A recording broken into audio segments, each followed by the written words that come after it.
Hi, hello, welcome to Kumar Crick Info. Welcome to the match preview of MI versus DC. ఇది ఈ stage of ఐపీఎల్లో చాలా చాలా important game. ముఖ్యంగా డీసీకి, course ఎంఐకి కూడా చాలా ఇంపార్టెంట్, కానీ డీసీకి ఇంకా ఇంపార్టెంట్. సో ఏ విధంగా ఇంపార్టెంట్ అది తెలుసుకుందాం. Let's get started. సో ముందుగా పిచ్ రిపోర్ట్ చూద్దాం. మ్యాచ్ జరగబోయేది Wankhede stadium, Mumbai home ground. Pitch వచ్చేసి ట్రెడిషనల్గా batting friendly pitch, almost flat track అనే చెప్పుకోవచ్చు.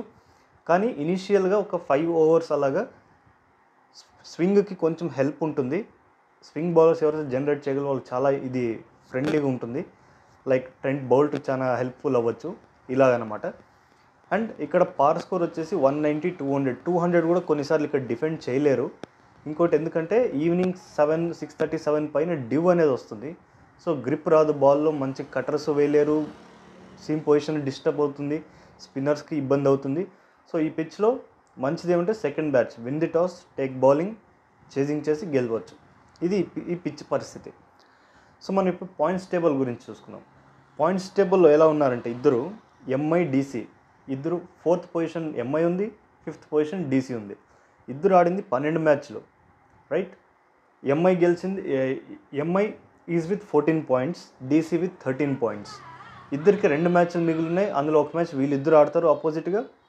సో ఈ మ్యాచ్ కనుక ఒకవేళ డీసీ ఓడిపోతే డీసీ ఎలిమినేటెడ్, ఇంకా ఏమాత్రం ఛాన్స్ లేదు. ఒకవేళ ఈ మ్యాచ్ కనుక ఎంఐ గెలిస్తే వాళ్ళ పాయింట్స్ ఏమవుతాయి, అప్పుడు 16 అవుతాయి, 16 పాయింట్స్. ఒకవేళ ఈ మ్యాచ్ డీసీ ఓడిపోతే వాళ్ళు 13తోనే ఉంటారు, జస్ట్ ఇంకొక మ్యాచ్ మిగులుతుంది.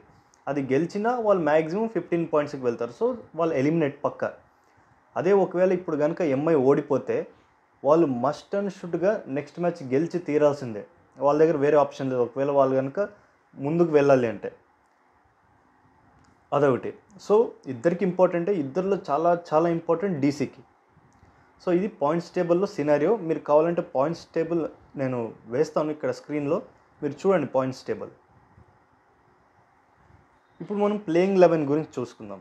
ప్లేయింగ్ 11లో starting MI playing 11: Rohit Sharma, Rickelton, Will Jacks, కై, తిలక్ వర్మ, నమన్దీర్, హార్దిక్ పాండ్యా, బాష్, చహర్, కరణ్ శర్మ, బౌల్ట్, బుమ్రా, అశ్వనీ కుమార్ అతను ఇంపాక్ట్ సబ్గా రావచ్చు రోహిత్ శర్మ ప్లేస్లో.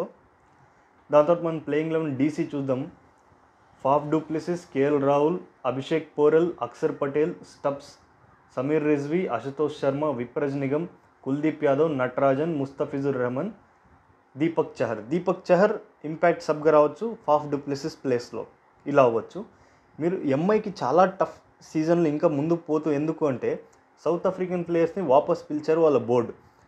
మోస్ట్లీ ఈ లీగ్ స్టేజ్ అయిన తర్వాత వాళ్ళు అవైలబుల్ ఉండరు. అందులో మనం చూసుకుంటే కనుక బాష్ ఒకరు, ఈవెన్ ఇంగ్లాండ్కి సంబంధించిన విల్ జాక్స్ కూడా ఉండడు, తను వెళ్ళిపోతాడు. అండ్ సౌత్ ఆఫ్రికాకు సంబంధించిన రయాన్ రికల్టన్, తను వెళ్ళిపోతాడు. సో ఈ ముగ్గురు వెళ్ళిపోతే వాళ్ళకు ఉండే ప్రాబ్లమ్స్ చాలా ఎక్కువ అవుతాయి. అప్పుడు ఎలా వాళ్ళు కోపప్ అవుతారో చూడాల. సో ఇది వీళ్ళకున్న సమస్య. ఇంకా డీసీకి అంటారా, ప్లేయర్లు ఉన్నా ఒకటే లేకపోయినా ఒకటే, పర్ఫార్మెన్స్ సరిగ్గా లేదు. ఫస్ట్ 5 మ్యాచెస్ చాలా బాగా ఆడారు వీళ్ళు, బట్ తర్వాత నుంచి అంతా మొత్తం రిధమ్ పోయింది వీళ్ళది. ఇప్పుడు ఒక్కొక్క మ్యాచ్ గెలవడానికి ఇబ్బంది పడుతున్నారు. సో ఇది వీళ్ళ ప్లేయింగ్ 11. ఓకే, ఇప్పుడు మనం మ్యాచ్ ప్రిడిక్షన్ వరకు వెళ్దాం. మనం ఏం ఎక్స్పెక్ట్ చేస్తాం ఈ మ్యాచ్ నుంచి, ఎవరు గెలవచ్చు ఏమి. ఇప్పుడు మనం కనుక ఓవరాల్ టీమ్ బ్యాలెన్స్ చూసినా, ఫామ్ చూసినా, అన్ని రకాలుగా ప్లస్ హోమ్ అడ్వాంటేజ్ చూసినా, Mumbai Indians favourites to win the match. అలాగని వన్ సైడ్ వీళ్ళే గెలుస్తారని కాదు. Like round about 60% MI favourable, 40% DC favourable.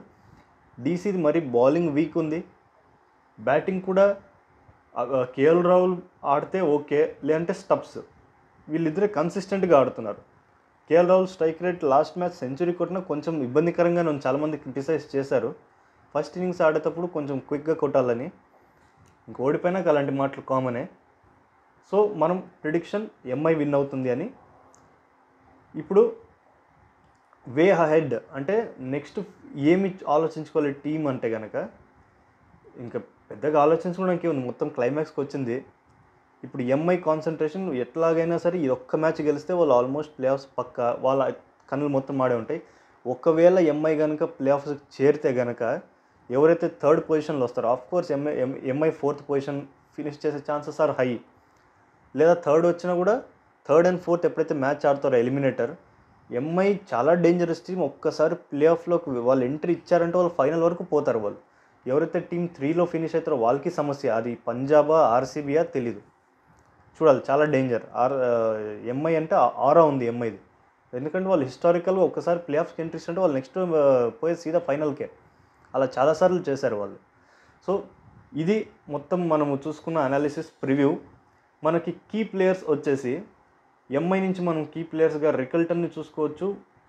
అలాగే స్కై, హార్దిక్ పాండ్యా, బుమ్రా, బోల్ట్, వీళ్ళు చాలా ఇంపార్టెంట్ వీళ్ళు పర్ఫామ్ చేయడం. కోర్స్ రోహిత్ శర్మ చాలా క్విక్గా ఆడుతున్నారు. లాంగ్ ఇన్నింగ్స్ ఆడట్లేదు ఈ మధ్య, ఎక్కువ 1 or 2 మ్యాచెస్ ఆడాడు. బట్ లాంగ్ ఇన్నింగ్స్ వస్తే అది బోనస్ అనమాట. మనకి కీ ప్లేయర్స్ డీసీ నుంచి ఎవరంటే KL Rahul, Faf du Plessis last match flop అయ్యాడు, చాలా స్ట్రగుల్ అయ్యాడు. ఈ మ్యాచ్ ఆడాల్సి ఉంది. KL Rahul, Faf du Plessis, Stubbs, Axar Patel, ఈ నలుగురు చాలా ఇంపార్టెంట్. అండ్ బౌలింగ్లో నటరాజన్ ఫామ్లో లేడు, తీసుకొచ్చారు కానీ ఏం సరిగ్గా ఆడలేదు. ముస్తఫిజుర్ రహమాన్ యావరేజ్గానే. దుష్మంత్ చమీరా, దీపక్ చహర్ అన్నాను కదా ఇందాక, Dushmantha Chameera fine, decent, good bowler. Okay, Dushmantha Chameera fine, good bowler. But ఒక్క బౌలర్తో మీరు మ్యాచ్ గెలుస్తారా అనేది ప్రాబ్లం. డీసీకి బౌలింగ్ ప్రాబ్లం ఉంది, బ్యాటింగ్ ప్రాబ్లం ఉంది. బట్ ఎంఐకి బ్యాటింగ్లో స్టెబిలిటీ ఉంది. స్కై బాగా ఆడుతున్నాడు, అప్పుడప్పుడు విల్ జాక్స్ సపోర్ట్ ఇస్తున్నాడు. 1 or 2 మ్యాచెస్లో రోహిత్ అంటే ఎవరో ఒకరు చేసి సపోర్ట్ ఇస్తున్నారు. అందుకే వాళ్ళకి వరుస పెట్టి మ్యాచ్ గెలుచుకుంటూ వచ్చారు. అంత బాగా ఆడారు వాళ్ళు రీసెంట్ స్టేజ్లో. సో కానీ డీసీది ఆ పరిస్థితి లేదు. డీసీది స్టెబిలిటీ లేదు, కాన్ఫిడెన్స్ లేదు, మొమెంటం లేదు. బట్ ఎంఐకి కాన్ఫిడెన్స్ ఉంది, మొమెంటం ఉంది. కోర్స్ లాస్ట్ మ్యాచ్ ఓడిపోయిండొచ్చు. స్టెబిలిటీ ఉంది, టీంలో బ్యాలెన్స్ ఉంది. సో క్లియర్ కట్గా ముంబైయే favourites. I think Mumbai should win the game. డీసీకి ఆల్మోస్ట్ కష్టమే, బట్ చెప్పలేం మ్యాచ్ డే రోజు ఎవరు ఎలా పర్ఫామ్ చేస్తారు అనేది. మనం ఈ మ్యాచ్ రివ్యూ కూడా చూద్దాము. మీరు ఆలోగా సబ్స్క్రైబ్ చేసుకోండి యూట్యూబ్ ఛానల్ని. Please follow me on Instagram as well. Thank you.